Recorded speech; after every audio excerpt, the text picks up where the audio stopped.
வணக்கம் நண்பர்களே. ஏப்ரல் முதல் 60% அகவிலைப்படி மத்திய அரசு ஊழியர்கள் சம்பளம், ஓய்வூதியம், டிஏ உயர்வு உறுதி பற்றி இந்த வீடியோவில் முழுவதும் பார்க்கலாம். அதற்கு முன்னாடி நம்ம சேனலை இது வரைக்கும் சப்ஸ்கிரைப் பண்ணலன்னா சப்ஸ்கிரைப் பண்ணி வச்சுக்கோங்க. அப்படியே பக்கத்தில் உள்ள பெல் பட்டனை மறக்காமல் ப்ரெஸ் பண்ணி வச்சுக்கோங்க. அப்போ தான் நம்ம சேனலில் இது போன்ற வீடியோக்களை அப்லோட் செய்யும்போது உங்களுக்கு தொடர்ந்து கிடைக்கும். வாங்க வீடியோக்குள்ளே போகலாம். மத்திய அரசு ஊழியர்களுக்கு ஓய்வூதியதாரர்களுக்கும் 2026 ஏப்ரல் முதல் அகவிலைப்படி உயர்வு 60% டிசம்பர் 2025 சிபிஐ ஐடபிள்யூ தரவுகளின் அடிப்படையில் இது உறுதி செய்யப்பட்டுள்ளது. அதிகாரப்பூர்வ அறிவிப்பு மார்ச் 2026 வெளியிடப்படும்.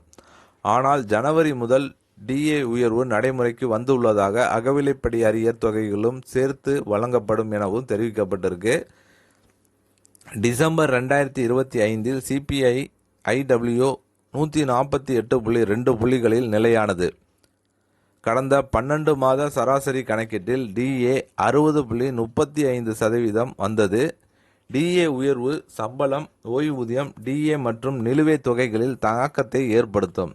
உதாரணமாக, அடிப்படை சம்பளம் ரூபாய் 50,000 எனில் 58% டிஏவில் ரூபாய் 29,000, 60% டிஏவில் ரூபாய் 30,000 ஆகி மாதத்திற்கு ரூபாய் 1,000 அதிகமாக கிடைக்கும். ஓய்வூதியதாரர்களுக்கும் அதே அளவு அதிகரிப்பு கிடைக்கும். மாதம் 600 முதல் 700 வரை கிடைக்கும். ஜனவரி 1, 2026 முதல் டிஏ உயர்வு அமல்.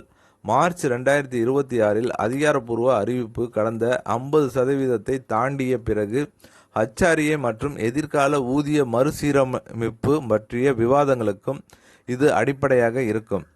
8வது ஊதிய குழுவின் கணக்கீடுகளுக்கும் இந்த 60% டிஏ தரவு அடிப்படையிலேயே தரவாக மாறும் என தெரிவிக்கப்பட்டிருக்கு.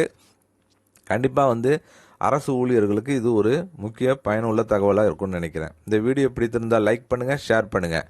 மீண்டும் இது போன்று வேற ஒரு வீடியோவில் சந்திப்போம்.